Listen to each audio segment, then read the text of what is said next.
નીકળી ન જાતા હો.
હા, સંભળાય છે બેટા?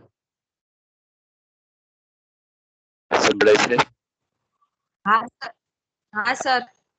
હા, એટલે મોબાઈલ થી વાત કરી લઈએ આપણે. હવે કાલે જે વાત કરી હતી એમાં 3 પ્રયોગની વાત કરી ગયા હતા. હવે આપણે બીજા જે 2 પ્રયોગો છે એ શિક્ષણના છે. એક છે સમગ્ર વિરુદ્ધખંડ પદ્ધતિ અને ભૂલભુલમણીનું શિક્ષણ છે ને,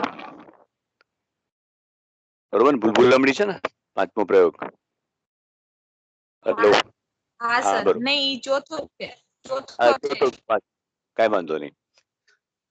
હવે જ્યારે આ 2 પ્રયોગ છે એ લોકો કદાચ વાયવામાં પૂછે કે કયા પ્રકારના પ્રયોગો છે, તો આ 2 શિક્ષણના પ્રયોગો છે. મિલર લાયર છે દ્રષ્ટિભ્રમનો છે, આવેગવાળો છે આવેગનો છે, બરોબર? અને આ 2 પ્રયોગો છે શિક્ષણ અંગેના પ્રયોગો છે. માનસિક થાક છે એ થાક અંગેનો છે. તો શિક્ષણની વ્યાખ્યાથી જ વાત શરૂ કરી તો શિક્ષણની જે વ્યાખ્યા મોર્ગને આપેલી છે એ પૂર્વ અનુભવ કે મહાવરાને પરિણામે વર્તનમાં થતો કાયમી અને સાપેક્ષ ફેરફાર એ પૂછશે જ, કારણ કે શિક્ષણના પ્રયોગો હોય તો શિક્ષણના પ્રશ્નો પૂછે. તો એ તમને એ પણ પૂછે કે તમને ભૂખ લાગી હોય અને ખોરાક ખાઈ લો તો એ શિક્ષણ કહેવાય કે નહીં? તો એ શિક્ષણ ન કહેવાય, કઈ અલ્પ ફેરફાર છે, તો એ પ્રેરણા સંતોષી એમ કહેવાય. પણ લાંબા સમયે જ્યારે ફેરફાર થાય કાયમ માટે એ શિક્ષણ છે. આપણે કોઈ વાહન ચલાવતા શીખવાનું શરૂ કરીએ અને પછી આપણે એ શીખી ગયા પછી 10 વર્ષે પણ એ પાછું હલાવીએ આપણે ચલાવીએ અને એ આવડી ચલાવવા માંડીએ તો એ શિક્ષણ કહેવાય. એટલે કાયમી છાપ એમાં રહે છે, એ ભૂલાતું નથી. તો આવી રીતે શિક્ષણના પ્રકારની વાત એમાં આવી શકે. હવે એમાં જે મુખ્ય 3 પ્રકારો છે એમાં એક શાબ્દિક શિક્ષણ છે, એક ક્રિયાત્મક શિક્ષણ, ત્રીજું સમસ્યા ઉકેલને શિક્ષણ લગતું શિક્ષણ. હવે પહેલું જે શિક્ષણ છે શાબ્દિક શિક્ષણ, તેનો પ્રયોગ સમગ્ર વ્યુત્ખંડ પદ્ધતિ છે. તમને પૂછશે કે આ જે શિક્ષણ છે એ કયા પ્રકારનું છે, તો શાબ્દિક શિક્ષણ છે, વર્બલ લર્નિંગ કહેવાય છે એને. જે શિક્ષણમાં શબ્દો, વાક્યો, વિધાનો, આંકડાઓ એવી યાદીઓનો જ્યારે ઉપયોગ કરવામાં આવે અને શીખવામાં આવે એ શાબ્દિક શિક્ષણ કહેવાય છે. હવે સમગ્ર વિરુદ્ધ ખંડ પદ્ધતિ છે એ 2 વિભાગમાં કરવાની છે. એ તમને ખબર છે. એમાં સ્ટોપવોચની પણ જરૂર પડશે, 2 મિનિટ કે 3 મિનિટ માટે બોલવા માટે, કે એના માટે કોરા પાનાની પણ જરૂર પડશે સાધન સામગ્રીમાં. તો એ તમને કહેશે કે તમારા પ્રયોગ પાત્ર તો ઠીક છે, પણ તમે કઈ પદ્ધતિનો ઉપયોગ કરો છો. તો આમાં મતાંતર છે, પણ સામાન્ય વાત એવી જ છે કે હંમેશા વિભાગ પદ્ધતિ દ્વારા શિક્ષણ ઝડપથી શીખી શકાય છે સમગ્ર કરતા. કારણ કે આપણે દરેક ધારો કે 4 પાનાનો પ્રશ્ન હોય તો 4 પાના યાદ રાખવા અઘરા પડે છે. 4 પાનામાંથી આપણે મુદ્દા કરીએ અને મુદ્દાથી યાદ રાખીએ તો એ સરળ બને છે. એટલે આ કોમન જવાબ છે બધાનો કે વિભાગ પદ્ધતિ વધારે અસરકારક છે. છતાં પણ ક્યારેક એવું બને કે તમારા જે પ્રયોગ પત્ર છે એ સમગ્ર પદ્ધતિનું રિઝલ્ટ સારું લઈ આવ્યા, તો એમ કહી શકાય કે અપવાદ રૂપે સમગ્ર પદ્ધતિ સારી છે, પણ મોટે ભાગે વિભાગ પદ્ધતિ દ્વારા શિક્ષણ ઝડપથી શીખી શકાય છે. શાબ્દિક શિક્ષણના પ્રયોગો આ ગણાય છે. સ્વતંત્ર પરિવર્તન એમ આવે કે અર્થ સમગ્ર આપેલી જે કવિતા છે એ 2 ભાગમાં જે રજૂ કરવામાં આવતી કવિતા છે કે એના શબ્દો છે, અથવા સમગ્રની વિભાગ પદ્ધતિની રજૂઆત એનું સ્વતંત્ર પરિવર્તન છે. અને પ્રયોગ પાત્રે યાદ રાખેલા જે શબ્દો છે અથવા જે સાચા પડેલા શબ્દો છે અથવા સાચી પ્રતિક્રિયા જે તમે લખ્યું હોય એ અવલંબિત આધારિત પરિવર્તન છે. બરોબર? તો આ રીતે એ શાબ્દિક શિક્ષણને લગતો પ્રયોગ છે. શિક્ષણનો બીજો પ્રકાર ક્રિયાત્મક શિક્ષણ છે, જે ભૂલભુલામણીના શિક્ષણમાં આવે છે. ભૂલભુલામણીનું શિક્ષણની અંદર શું કરવાનું છે કે હાથથી અંકીની ફેરવવાની છે, એટલે ક્રિયાત્મક થઈ ગયું, ચેષ્ટાત્મક થઈ ગયું. તો એ પૂછશે ભૂલભુલામણીમાં. ભૂલભુલામણીનો પ્રયોગ સાવ સરળ પ્રયોગ છે, કારણ કે એમાં તો ખાલી આપણે જે પ્રયત્ન લેવાના છે જ્યાં સુધી 3 પ્રયત્ન પૂરા ન થાય ત્યાં સુધી, અને 15 કે 20 પ્રયત્ન એનું છેલ્લું તમે જ્યાં સુધી કર્યું હોય ત્યાં સુધી. તો એમાં ખાસ ધ્યાન એ રાખવાનું છે કે ભૂલભુલામણીનું ક્રિયાત્મક શિક્ષણ ખરું, પણ જે એની રજૂઆત છે ભૂલભુલામણીની એ સાધન છે એ અગાઉથી ગોઠવી લેવું પડે, ઊંધું રાખીને ગોઠવવું પડે, નહીં તો પ્રયોગ પાત્રને એનું માનસિક ચિત્ર ખબર પડી જાય છે. ઘણા વિદ્યાર્થીઓ આવી ભૂલ કરતા હોય છે. પ્રયોગ પાત્રને જ્યારે બોલાવીએ ત્યારે શું પરીક્ષાનું ટેન્શન હોય અને પ્રયોગ પાત્ર આવે ત્યારે ભૂલભુલામણી સીધી પડી હોય, તો એને ખબર પડી જાય શું કામ કરવાનું છે. અને આમે પ્રયોગ પત્ર જો જાણીતા હોય તો એને સાવ ખબર પડી જાય. તો એ પ્રયોગનો હેતુ મર્યો જાય છે. એટલે 2 પ્રયોગ એવા છે કે જેમાં તમારે પહેલાથી સાધનો તો પહેલેથી જ ગોઠવવાના જ છે, પણ સૂચન અને આ ભૂલભુલામણી સૂચન છઠ્ઠા સેમિસ્ટરમાં આવશે અને ભૂલભુલામણી છે એ પહેલેથી ઊંધી રાખવાની છે.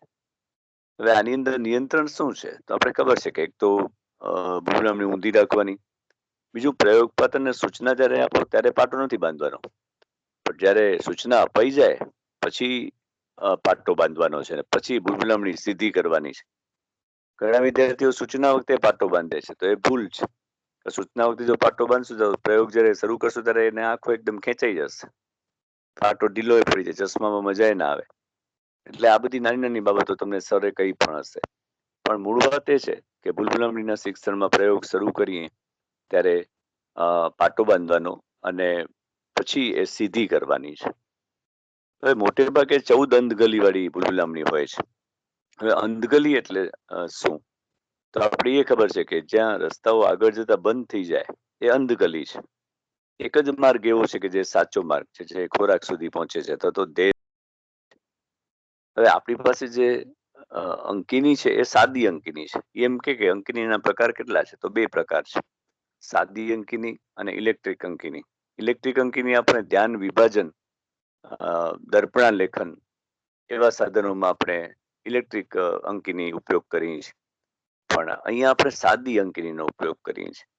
એટલે સાદી અંકિનીને પકડવાની પણ એવી રીતે કે એને પકડાવવી પડશે પ્રયોગ પાત્રને, કે એના જે વેઢા છે એ અડે નહીં, આંગળી અડે નહીં. જો એનો હાથ ઘસડાયા કરશે તો એને તરત રસ્તાની ખબર પડી જશે. તો આ બધી નાની નાની બાબતો પ્રાયોગિક ભૂલ ઉત્પન્ન કરે છે. અને ઘણી વાર એ લોકો ફરતા પણ હોય છે કે આ લોકો કેવી રીતે કરે છે પ્રયોગ જોવા માટે. બની શકે કે આ વખતે અહીંથી જ પ્રયોગ અહીંથી જ અમે જ પરીક્ષા લઈએ એવું બની શકે, બહારથી ન પણ આવે. પણ મૂળ વાત એ છે કે આંગળી ઊંચી રાખવાની છે અને કેવી રીતે પકડવાની છે તો તર્જની અને બીજી આંગળીની મદદથી એ પકડવાની છે. અને એનો સાચો માર્ગ ખબર ન પડે એટલે ઉપરથી પકડવાની છે, ટોચ ઉપરથી. આ બધી નાની વસ્તુઓ બધી છે. ભૂલભુલામણી એટલે એવું શિક્ષણ કે જેના જે માર્ગો છે એ સરળ નથી, એ ઝડપથી આવડી જાય એવું નથી, એમાં પ્રયત્ન કરવા પડે છે, મહાવરો કરવો પડે છે. શિક્ષણની વાત જ એ છે ને કે પ્રયત્ન અને મહાવરાને પરિણામે વતનમાં થતો કાયમી ફેરફાર. એટલે અહીંયા સતત પ્રયત્ન કર્યા પછી એ એક પણ જાતની ભૂલ વગર એ બહાર નીકળી જાય છે તો દેહ સુધી પહોંચી શકે છે. આપણે ખબર છે કે એક રસ્તો છે એ જવાનો છે અને બીજો રસ્તો છે એ બહાર નીકળવાનો છે. હવે અંધગલીમાં જ્યારે જ્યારે જાય ત્યારે તમારે એને પહેલી વાર જાય ત્યારે આપણે એને અંધગલી નંબર કઈ અંધગલીમાં ગયો છે એ ભૂલ લખવાની છે. પણ જ્યારે એ પાછો એ જ અંધગલીમાં જાય ત્યારે તમારે શું કરવાનું છે કે પેન્સિલથી અટકાવવાનું છે. એમાં આંગળી નથી રાખવાની, ઘણા આંગળી રાખી દે, આંગળી નહીં. કારણ કે આમાં 3 કામ સાથે કરવાના છે. ભૂલભુલામણીના શિક્ષણમાં સ્ટોપવોચ પણ છે. જેવો તમે સૂચના આપી દેશો એને સમજાઈ જશે, પછી કાર્ય શરૂ કરી પાટો બાંધીને કે ચશ્મા પહેરાવીને પછી સ્ટોપવોચ સાઈડમાં રાખી દેવાનું, જે પકડવાનું નથી એ પોતે ચાલુ પડ્યું હશે. સ્ટોપવોચ ચાલુ છે કે નહીં એ પણ તમારે પહેલાથી જાણી લેવું પડશે. અચાનક તમને એમ થાય કે આ તો બગડી ગયું, તો પછી પ્રયોગમાં વાર લાગશે, ફરીથી કરવો પડશે. એટલે બધું જાણીને જ અમે તમને આપશું. પણ વાત એ છે કે ભૂલભુલામણીના શિક્ષણમાં જ્યારે એ અંધગલીમાં બીજી વાર પ્રવેશ કરે ત્યારે પેન્સિલથી અટકાવવાનો છે. વળી આગળ જાય, વળી અંધગલીમાં જાય, પાછો વળી આવીને પાછી જ બીજી અંધગલીમાં જાય બીજી વાર, તો પાછો ત્યાં અટકાવવાનો છે. બની શકે કે ભૂલભુલામણીની જે સપાટી છે એના ઉપર જતો રહે તો એને નીચે ઉતારીને પાછું 0 ઉપર 1 ઉપર લઈ આવવાનું, જ્યાંથી ચાલુ થાય દાખલ થાય ત્યાં. નહીં તો એ ઉપર સપાટી ઉપર ફર્યા કરશે અંકિનીથી, કારણ કે એને તો ચશ્મા પહેર્યા હશે. આ બધું નિયંત્રણ છે. એટલે પ્રયોગ લખવો એ બરોબર છે. પ્રયોગની અંદર આ બધા નિયંત્રણ બહુ ધ્યાનમાં રાખવાનું છે. આ લોકો નિરીક્ષણ કરતા હોય છે, ઓબ્ઝર્વેશન કરતા હોય છે કે પ્રયોગ કેવી રીતે કરે છે, શીખ્યા છે કે નહીં. આ વખતની વાત સાવ જુદી છે. એટલે કાંઈ ચિંતા કરવાની જરૂર રહેતી નથી. પણ એના વિશે આપણે ખબર હોવી જરૂરી છે. હવે જ્યાં સુધી 3 પ્રયત્ન સાચા ન પડે ત્યાં સુધી આ પ્રયોગ ચાલુ રાખવાનો છે. એવું થયું કે 19મા પ્રયત્ને એ એક પણ ભૂલ વગર પસાર કરી ગયો અને 20મા પ્રયત્ને પાછી ભૂલ થઈ તો પછી 20માં અટકી જવાનું છે. પછી ક્યાંય પ્રયત્ન જ્યાં સુધી 3 ન થાય ત્યાં સુધી 40 પ્રયત્ન નથી કરવાના. એ આપણે ખબર છે. 15 કે 20 પ્રયત્ને અટકી જવાનું છે, તમને સરે કહ્યું હશે. પ્રયત્ન 3 વાર જે ભૂલ ન થાય એના માટે લાવવાના નથી, પ્રયોગ પાત્રથી થાય એ મહત્વનું છે. ઘણા શું કરે કે લાવે છે, પેલો પ્રયત્ન હોતા પછી બીજા ત્રીજામાં લખી નાખે કે ભૂલ નથી. એવું નથી. એ પ્રયોગ પત્ર પોતે એને ખબર પડી જશે કે આ માર્ગ સાચો છે. એટલે કોઈ પણ પ્રકારના સંકેત આપણે આપવાના નથી. કોઈ પણ પ્રકારનું એને હાથ પકડીને કામ નથી કરાવવાનું, એ પોતે કરશે. એ જો ધરી ઉપર આવી જાય ઉપર તો પેન્સિલથી નીચે ઉતારીને એને લઈ આવવાના. પહેલી વાર તમારે એને હાથ પકડી અને સ્ટાર્ટિંગમાં મૂકવાનું રહેશે, પછી બીજી વારે સ્ટાર્ટિંગમાં મૂકવાનું રહેશે. અને જે પ્રયોગપત્ર છે એ લેડીઝ હશે એટલે હાથ પકડવામાં કઈ વાંધો રહેતો નથી. ભૂલભુલામણીની અંદર પણ જે આલેખ છે એ વક્રાલેખ આવશે. સમગ્ર વિભાગ પદ્ધતિમાં આલેખ છે એ સ્તંભાલેખ આવશે. મિલર લાયરમાં પણ સ્તંભાલેખ આવશે. માનસિક તાકમાં વક્રાલેખ આવશે. અને આવેગની અંદર પણ મને એમ છે કે વક્રાલેખ કદાચ આવે છે. તો જ્યાં જ્યાં જે આલેખ છે એ આલેખ તમારે યાદ રાખવા પડશે. હવે ખાસ એ છે કે પ્રયોગ સિવાયની વાત પણ પૂછવાના છે. એ માત્ર કાંઈ પ્રયોગની વાત નહીં કરે. જો બહારના લોકો હશે તો એમ પૂછે કે પ્રયોગ એટલે શું, સ્વતંત્ર પરિવર્તન એટલે શું, પ્રયોગ કરતા કોને કહેવાય, પ્રયોગ પાત્ર કોને કહેવાય. તો આ બધી વસ્તુ આપણે ખબર છે, બરોબર ને? એ વસ્તુ યાદ રહેવી જરૂરી છે. પછી આંકડા શાસ્ત્રનું શું કામ આની અંદર જરૂર પડે છે? તો આંકડાશાસ્ત્રની પદ્ધતિ દ્વારા પરિણામ મેળવી શકાય છે. વિજ્ઞાન છે એટલે ગણતરી દ્વારા જ પરિણામ કે નિષ્કર્ષ મેળવી શકાય છે. એટલે દરેક પ્રયોગના જે સૂત્રો છે, આંકડાશાસ્ત્રીય સૂત્રો, એ તમારે યાદ રાખી લેવા પડશે, કારણ કે પરીક્ષા તમારી નજીક છે. રોજનો એક પ્રયોગ તૈયાર કરી લેવો, સૂત્રો લખી લેવા, પરિવર્તે લખી લેવા, આવું બધું લખી લેવું એક પાનામાં. વળી બીજે દિવસે બીજો પ્રયોગ. આજે દાખલા તરીકે 20 તારીખ છે તો આપણી પાસે 10 દિવસ છે, તો બાકી તમે બીજું બધું કરો તૈયાર. પણ રોજનો એક દાખલો જેને આવડતો હોય, એક દાખલાની રીત અને એક પ્રયોગ, એટલું કામ કરીને સૂઈ જવાનું.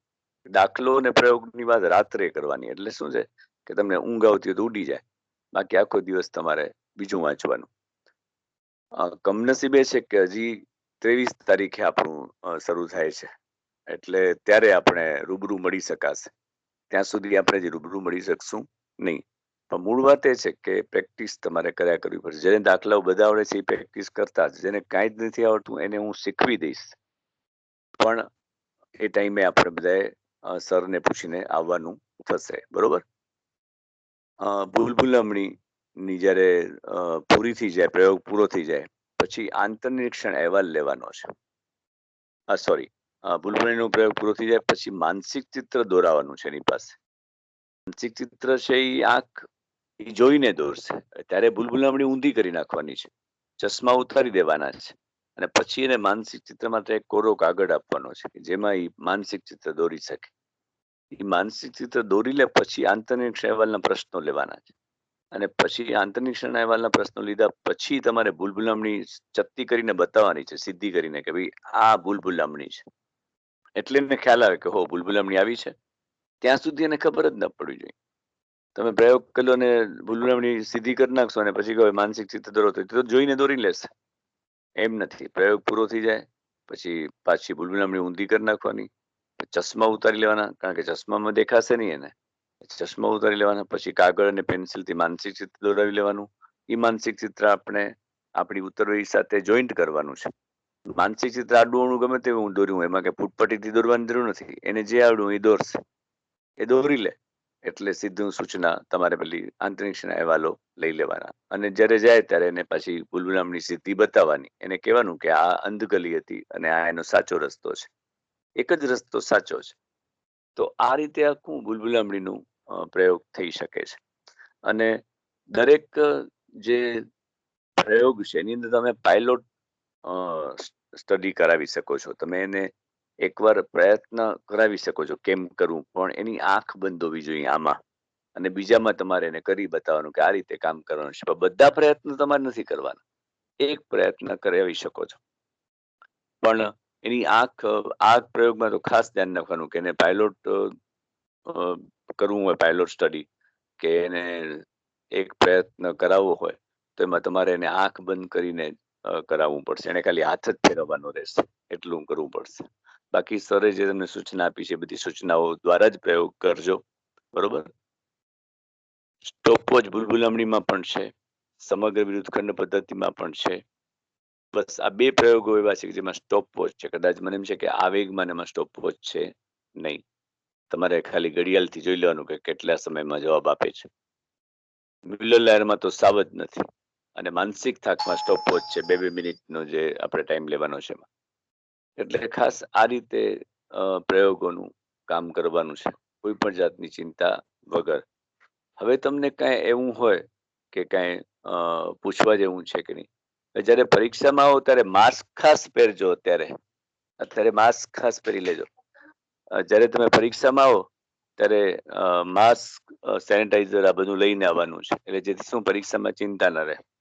કારણ કે પરીક્ષામાં બધું ચેક થશે.